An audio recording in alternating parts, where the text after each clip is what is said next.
महाराष्ट्र के मुख्यमंत्री उद्धव ठाकरे के ऊपर बहुत बड़ी समस्याएं घिस चुकी है। एक तरफ तो सरकार जाने वाली है और एक तरफ उनके ऊपर गिरफ्तारी की भी तलवार लटक रही है। अब आपको बता दें कि महाराष्ट्र में सियासी संकट के बीच सीएम उद्धव ठाकरे केंद्रीय जांच एजेंसियों के टारगेट पर आ गए हैं। अब बीजेपी नेता किरीट सोमैया ने बॉम्बे हाईकोर्ट में सीएम उद्धव ठाकरे की पत्नी के नाम पर रायगढ़ में मुरुड तालुका में स्थित एक संपत्ति के खिलाफ जनहित याचिका PIL दायर की है।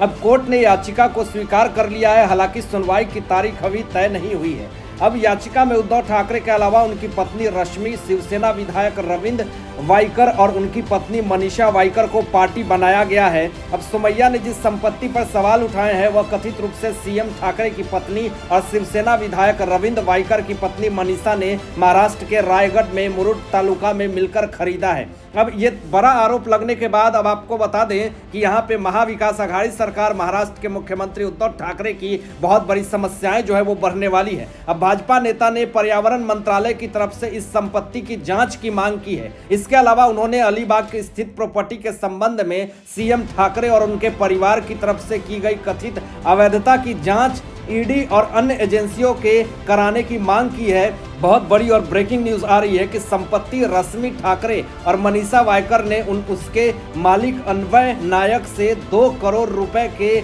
अधिक से खरीदी थी, जिसमें से सिर्फ 10 लाख का भुगतान किया गया था। अब सोमैया के मुताबिक यह आयकर अधिनियम की धारा 1961-269 ST का उल्लंघन है। अब याचिका में सोमैया ने कहा है, बहुत बड़ी और ब्रेकिंग खबर, उद्धव ठाकरे और विधायक रविंद्र वाइकर ने चुनावी हलफनामे में संपत्ति पर हुए निर्माण को छिपाया और उसका कम मूल्यांकन किया। अब यह जनप्रतिनिधित्व अधिनियम 1951 के प्रावधानों का उल्लंघन है। अब सोमैया ने अदालत के सामने जांच और रिपोर्ट पेश करने की मांग की है। ये बहुत बड़ी खबर मैं आपको बता रहा हूं। साथ ही संपत्ति की स्थिति, उसमें निर्माण और भुगतान के तरीके के बारे में जांच करवाने के लिए कहा है। अब सोमैया ने कहा है कि ग्राम पंचायत द्वारा जारी संपत्ति का रसीद जमीन पर स्ट्रक्चर बने होने को साबित करती है। अब आपको बता दें कि सोमैया ने दावा किया है कि जमीन पर हुए निर्माण को देख ऐसा लगता है कि इसके लिए कोई अनुमति नहीं ली गई है। उनके मुताबिक यह प्रॉपर्टी कस्टम नियमों का उल्लंघन करके बनाई गई है। ये समुद्र तट से 100 मीटर के अंदर है। सोमैया ने दावा किया है